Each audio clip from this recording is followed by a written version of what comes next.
गुजरात जिला सूरत मरासा enterprises private limited तंबाकू, सुपारी, पान मसाला, लौंग, इलायची एवं सभी प्रकार के गुटखा के होलसेल विक्रेता 4/2091 सहारा दरवाजा, नवाब बड़ी, मिस्री लाल राम और धार दुबे आज दुकान की जोरदार ओपनिंग की है। सुंदर कांड रामायण पाठ के साथ ओपनिंग किया। आए हुए सभी मित्रों को प्रसाद के साथ मासिक पत्रिका कैलेंडर भी भेंट किया। छोटे व्यापारियों की मदद हो सके इसलिए इन्होंने होलसेल की बड़ी दुकान का ओपनिंग किया है। दुकान के अंदर माल की कमी है, जिसका कारण ड्राइवर स्ट्राइक पर जाने से समय से माल न आना, सरकार के नए कानून का विरोध कर रहे हैं। सभी ड्राइवरों एवं ट्रांसपोर्टर पेट्रोल पंप के ऊपर लगी जबरदस्त भीड़। पेट्रोल पंप के मालिकों से पूछे जाने पर बताया गया कि ड्राइवर के स्ट्राइक पर जाने से आवाजाही की दिक्कत हो रही है। ईंधन नहीं आने की वजह से कल से बंद करना पड़ेगा। पेट्रोल पंप इस अफवाह से लोगों ने रात को ही पेट्रोल पंप के ऊपर लाइन लगा लिया, जिससे गाड़ियों की लंबी कतार कई जगहों पर देखने को मिला। सरकार का बड़ा फैसला। ट्रांसपोर्ट एसोसिएशन एवं केंद्र सरकार के साथ मीटिंग में बड़ा ऐलान। नए कानून अभी लागू नहीं होंगे। सरकार ने सभी ड्राइवरों से की अपील वापस काम पर आने की। स्टेट ब्यूरो चीफ विंध्याचल ओझा की खास रिपोर्ट।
बिहारी तेरी आरती गाऊं। ललित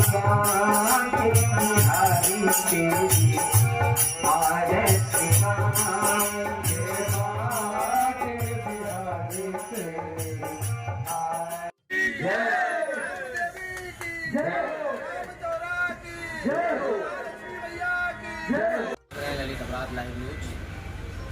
मैं विद्याधर ओझा, गुजरात स्टेट ब्यूरो चीफ। आज हम गुजरात जिला सूरत सहारा दरवाजा पे आए हुए हैं और यहाँ पर आज हमारे मित्र हैं श्रीलाल दुबे जी, जिनसे हम जानना चाहेंगे उन्होंने अपने आज शॉप का ओपनिंग किया है। इस ओपनिंग में क्या क्या व्यवस्थाएं हैं और किस चीज़ का ओपनिंग है ये स्वयं बताएंगे। आइए हम बात करते हैं श्रीलाल दुबे जी से। सर, आपका नाम और यहाँ पे जो भी आप शुरुआत कर रहे हैं अपने व्यापार के बारे में थोड़ा विस्तार से आप बताएं। मैं मिश्रीलाल राम दुबे। मैं यहाँ पर पान मिश्री, पान से रिलेटेड हर सामान जो भी पान में इस्तेमाल की जाती है, हर सामान का हम बेचेंगे। और हम आज हमारे यहाँ सुंदरकांड पाठ हो गया, उद्घाटन था। आज से हम वर्किंग होने वाले हैं, लेकिन जो इच्छा कि यहाँ पर ट्रांसपोर्टर्स की हड़ताल हो गई, जिस कारण माल भी आना बंद हो गया। संयोग ऐसा है कि हमने आज खाली किया और कल से हड़ताल है, आगे भी हड़ताल हो ही नहीं है, कल से हड़ताल। और हमारा माल समय पर आया ही नहीं, यानी हम परचेज ही नहीं कर सके तो हम सेल भी नहीं कर पाएंगे, क्योंकि हमारा सब होलसेल में है, इसलिए सब कुछ ट्रांसपोर्ट पे ही निर्भर है। और हमारा शुरू से ही उद्देश्य क्लियर रहा है कि हम सबसे ज़्यादा रियायती दर पर हम छोटे दुकानदारों को सामान उपलब्ध कराएंगे। ये हमारा मुख्य उद्देश्य है और ये तभी संभव है जब हम हाई क्वांटिटी में और डायरेक्ट कंपनी से, ऑथोराइज डीलर से ही माल खरीदेंगे। और इसकी पूरी निर्भरता ट्रांसपोर्ट की व्यवस्था, जो कि केंद्र सरकार के द्वारा जो कानून बनाया गया उसका लोग विरोध कर रहे हैं, ड्राइवर और कुछ जो है ट्रांसपोर्ट एसोसिएशन, और इसके वजह से आपको दिक्कतें आ रही हैं। हाँ, ये सच है कि ट्रांसपोर्ट के कारण, ट्रांसपोर्ट के हड़ताल के कारण हमारा डिले हो रहा है, हमारा व्यवसाय डिले हो रहा है। लेकिन हम इसमें सरकार की खामी है या नहीं, या कानून में खामी है या नहीं, एक क्योंकि हम एक जिम्मेदार नागरिक होने के साथ साथ हम एक लॉ के सीनियर एडवोकेट्स हैं तो हम एक सीनियर एडवोकेट्स की हैसियत से हम आपको ये बताएं, किसी भी एडवोकेट्स में एक चीज़ उसकी समस्या है और उसकी जिम्मेदारी भी है कि जब तक कानून को पूरी तरह से देखे ना और उस पर सभी टीका टिप्पणी को पढ़े ना, तब तक ना उसकी तारीफ कर सकता हूँ ना उसकी बुराई। इसलिए मैं ये नहीं कर सकता कि सरकार की कमी है या हमारे ट्रांसपोर्ट भाइयों को उसकी समझ में नहीं आया है या अड़ियल रवैया, इस पर हम कोई टिप्पणी नहीं कर सकते। लेकिन हमारे बिजनेस को डिले होने का कारण हड़ताल, क्योंकि हड़ताल जब खुलेगी सुचारू रूप से हमको सीधे तौर पे जब माल सप्लाई होगा तो हमें रियायती दर में आएगा, तो ही हम रियायती दर में छोटे दुकानदारों को, छोटे व्यवसायियों को दे पाएंगे। ये बिल्कुल क्लियर है।